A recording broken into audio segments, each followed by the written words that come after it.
Assalamualaikum warahmatullahi wabarakatuh. Selamat berjumpa kembali para sahabat pendidikan yang ada di Nusantara.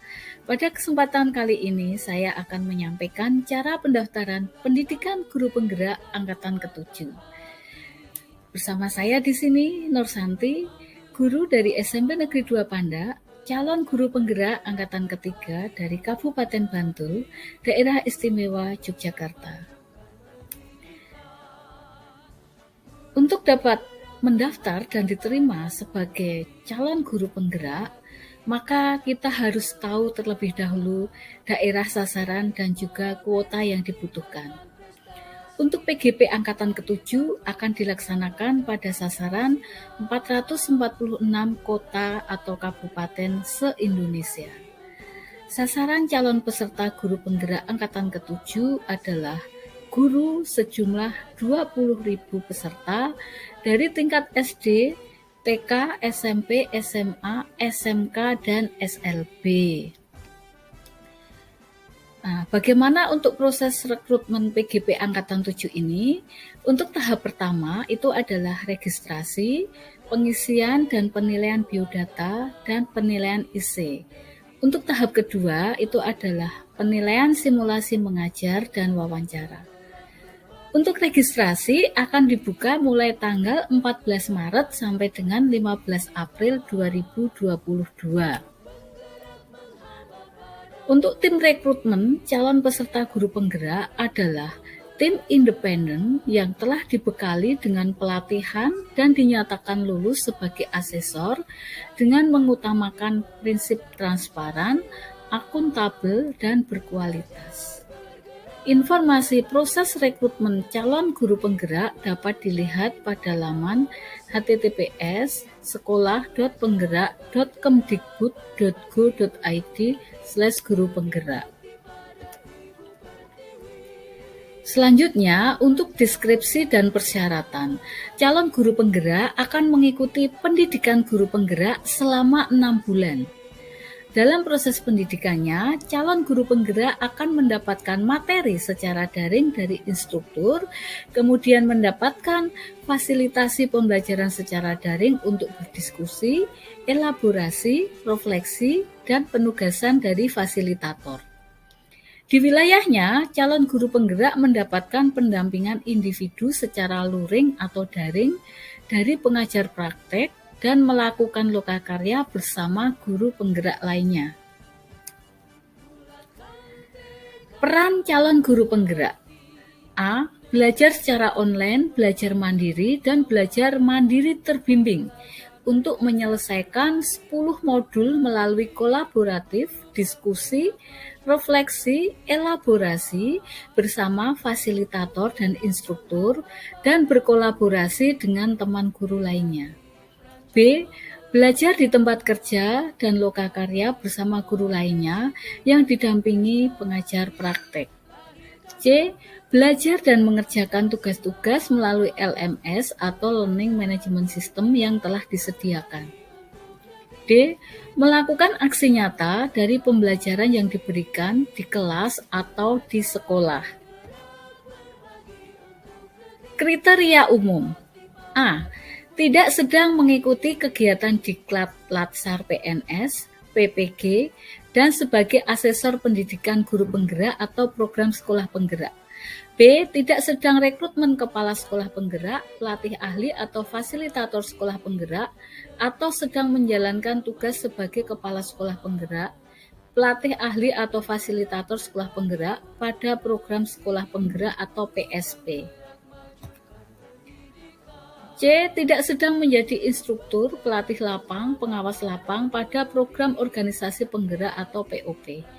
D. Tidak sedang menjadi pengajar praktek, fasilitator pada program pendidikan guru penggerak atau PGP. E.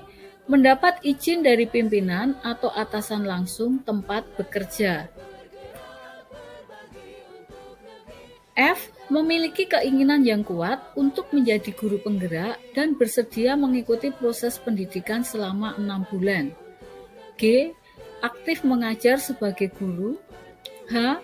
Bagi calon peserta yang sedang mengikuti proses seleksi pendidikan guru penggerak Angkatan 5 atau PGP Angkatan 6, mohon untuk melanjutkan seleksi tersebut dan tidak mengikuti seleksi PGP Angkatan 7, kecuali peserta yang sudah dinyatakan tidak lulus pada seleksi sebelumnya. Persyaratan A. Guru ASN maupun non-ASN, baik dari sekolah negeri maupun sekolah swasta. B. Memiliki akun guru di data pokok pendidikan atau Dapodik. C. Memiliki kualifikasi pendidikan minimal S1 atau D4. D. Memiliki pengalaman mengajar minimal 5 tahun. E. Memiliki masa sisa mengajar tidak kurang dari 10 tahun. Mekanisme seleksi. Yang pertama, Ditjen GTK menyiapkan laman dan SIM aplikasi pendaftaran calon pendidikan guru penggerak. Yang kedua, Ditjen GTK menyosialisasikan program pendidikan guru penggerak kepada masyarakat dan pihak-pihak yang terkait. 3. Ditjen GTK mengumumkan pendaftaran calon peserta pendidikan guru penggerak secara daring melalui laman maupun melalui surat kepada Kepala Dinas Pendidikan Provinsi, Kabupaten, atau Kota. Yang keempat, calon pendidikan guru penggerak mendaftar secara daring pada laman https://kemdikbud.go.id/guru penggerak dengan mengisi pernyataan atau pertanyaan dan mengunggah dokumen persyaratan yang terdiri dari mengisi biodata pada laman, mengunggah kartu tanda penduduk, mengunggah ijazah S1 atau D4, mengunggah surat rekomendasi, mengunggah SK mengajar, dan yang terakhir mengunggah surat izin dari kepala sekolah tempat bekerja sesuai format. Yang kelima, Ditjen GTK melakukan 2 tahap seleksi untuk calon guru penggerak sebelum mengikuti PGP, yaitu tahap registrasi, pengisian dan penilaian biodata dan penilaian IC. Dan yang kedua, tahap penilaian simulasi mengajar dan wawancara. Selanjutnya, yang keenam, Ditjen GTK menetapkan dan mengumumkan calon guru penggerak yang memenuhi syarat secara daring dan menyampaikan rekapitulasi kepada Dinas Pendidikan Kabupaten, Kota, dan Provinsi, serta penyelenggara pendidikan guru penggerak, unit pelaksana teknis atau UPT. Jadwal seleksi. Untuk jadwal seleksi ini, untuk informasi rekrutmen calon guru penggerak dilakukan pada tanggal 8 Maret sampai dengan 13 Maret 2022. Kemudian untuk registrasi pendaftaran, unggah berkas dan pengisian IC itu pada tanggal 14 Maret sampai dengan 15 April 2022. Untuk verifikasi, validasi, serta penilaian berkas dan penilaian IC dilakukan tanggal 18 April sampai dengan 3 Juni 2022. Sedangkan untuk pengumuman tahap pertama pada tanggal 13 Juni tahun 2022. Untuk simulasi mengajar dan wawancara dilakukan pada tanggal 20 Juni sampai dengan 8 Agustus 2022. Dan untuk pengumuman yang tahap kedua dilakukan pada tanggal 11 sampai dengan 15 Agustus 2022. Nah, untuk pendidikan guru penggerak ini akan dimulai pada tanggal 3 Oktober sampai dengan November 2022, kemudian dilanjutkan pada bulan Februari sampai dengan Juni tahun 2022.